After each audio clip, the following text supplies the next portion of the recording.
উপস্থিত আছে না সমস্যা নাই বলছি না হাত খাওয়াতে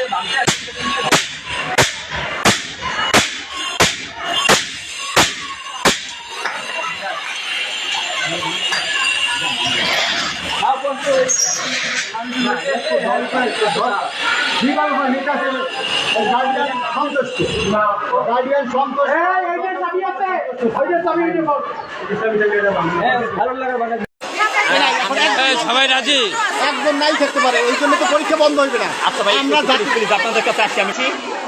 আমরা আছি বর্তমানে আমতলী একে হাই সংরক্ষণ সরকারি প্রাথমিক বিদ্যালয়। তার নিজের এখানে তিনি পরীক্ষার তার জায়গাবদ্ধ করবেন, কিন্তু তিনি তার সন্তান দিকে তাকিয়ে তিনি তার দায়িত্বের দিকে তাকিয়ে পরীক্ষা নেওয়ার চেষ্টা করবেন। তো তিনি যদি আমাদের সাথে কথা বলতে রাজি হন, আমরা তার সাথে একটু তার কথা শোনার চেষ্টা করবো এবং আমরা দেখাচ্ছি শিক্ষার্থীরা পরীক্ষার প্রস্তুতি নিয়ে খাতা নিয়ে বসে আছেন। তো আমরা প্রধান শিক্ষক জিল্লুর রহমানকে পেয়েছি, আমরা একটু তার কাছ থেকে বর্তমান পরিস্থিতি সম্পর্কে একটু জানতে চাই। আজ সকাল 9টায় আমি প্রতিদিনকার মতো আমতলী উপজেলা শিক্ষা অফিস থেকে প্রশ্ন নিয়ে বিদ্যালয়ে এসে তালাবদ্ধ অবস্থায় দেখতে পাই।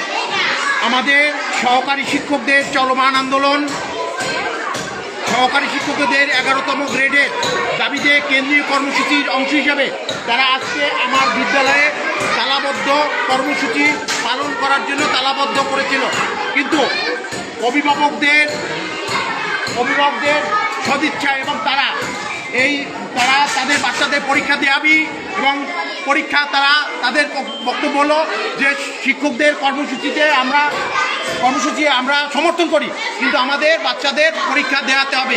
আমাদের পরীক্ষা পর তারা কর্মসূচি পালন করুক, আমরা তাদের সাথে উপজেলা নির্বাহী সহকারী কমিশনার ভূমি, উপজেলা শিক্ষা অফিসার এবং সহকারী উপজেলা শিক্ষা অফিসারের সাথে তাৎক্ষণিকভাবে আলোচনা করি এবং সহকারী উপজেলা শিক্ষা অফিসারকে তাৎক্ষণিকভাবে আমার বিদ্যালয়ে পাঠায় এবং অভিভাবকরা তালাবদ্ধ যে আমার রুম সেটা তারা ভেঙে আমাকে কাগজ এবং প্রশ্ন বের করে দেওয়ার পর আমি আবার পুনরায় পরীক্ষা শুরু করি। আমরা সহকারী শিক্ষকদের এই কর্মসূচিকে আমি ব্যক্তিগতভাবে সমর্থন করি। তাদের 10ম গ্রেড 11তম গ্রেড বাস্তবায়ন হোক, এটা আমি সমর্থন করি। কিন্তু এই কোমলমতি ছাত্রছাত্রীদের কথা চিন্তা করে আমি সহকারী শিক্ষকদের সাথে যে একটা দূরত্ব সৃষ্টি হয়েছে এই কর্মসূচিকে ঘিরে, সেই কর্মসূচি অবিলম্বে তাদের দাবি দেওয়া বাস্তবায়ন করে আমাদের সাথে এই দূরত্ব কমানো হোক। আমরা এখন অসহায় হয়ে যাচ্ছি। আমার বিদ্যালয়ে 18 জন শিক্ষক, সেখানে আমার একার পক্ষে এই পরীক্ষা নেওয়া সম্ভব না। তারপরও শত প্রতিকূলতার মাঝেও অভিভাবকদের সহযোগিতা এবং অভিভাবকদের তাদের যে আমাদের উপর প্রেশার, তারপর আমাদের যে ঊর্ধ্বতন কর্তৃপক্ষের প্রেশার, সেই প্রেশারের কারণে আমার আজকে পরীক্ষা নিতে হচ্ছে। কিন্তু আমার সহকারীরা আমাদের প্রাণ, কারণ আমি এই সহকারীদের ছাড়া চলতে পারি না এবং সহকারী দ্বারা এই স্কুল চালানো সম্ভব না।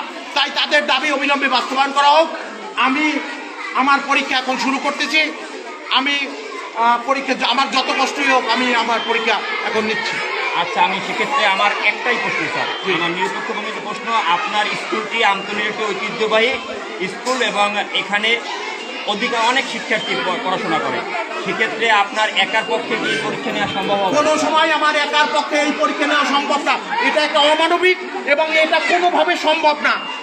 এবং এখানে আমরা জানি যে বাচ্চাদের মধ্যে যথেষ্ট কম্পিটিশন রয়েছে এবং পড়াশোনা অভিভাবকরা সারা বছরই তাদের সন্তানদের নিয়ে চিন্তিত থাকেন। সেক্ষেত্রে কি পরবর্তীতে তারা কি এই যে পরীক্ষাটা কি তারা? এখানে কিন্তু আরো একটা বিষয় আছে, আমাদের সকল বাচ্চা আজকে পরীক্ষা দিচ্ছে না। আমার কিন্তু এখন সমস্যা, হয়তো কিছু বাচ্চা চলে গেছে, এখন ইয়াতে আমি রেজাল্ট তৈরি করবেন আর আমার রাতে আপনারা পরীক্ষা নেওয়া হইলেন, কিন্তু পরীক্ষা নেই পেপার দেখবে বেরা, পেপার থেকে রেজাল্ট তৈরি করতে পারবে? আমার পক্ষে সম্ভব? যে সাবজেক্ট টিচার ছাড়া পেপার দেখা কি সম্ভব? আপনারা এখন এই মতামতটা দেন যে টিচার ছাড়া এই রেজাল্টটা কে আপনাদের প্রকাশ করে দিবে? আপনারা যে পরীক্ষা দিতে সম্ভব কিনা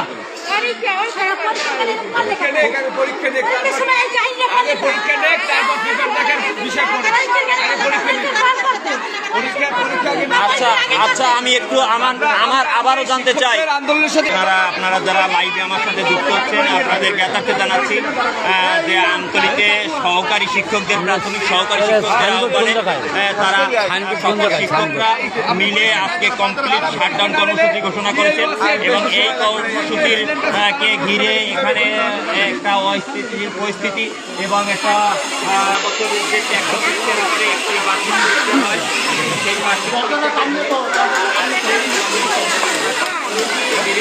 এখানে আমতলী হাইকোর্ট সরকারি প্রাথমিক বিদ্যালয় অন্যদিকে অধিকাংশ বাচ্চা এখানে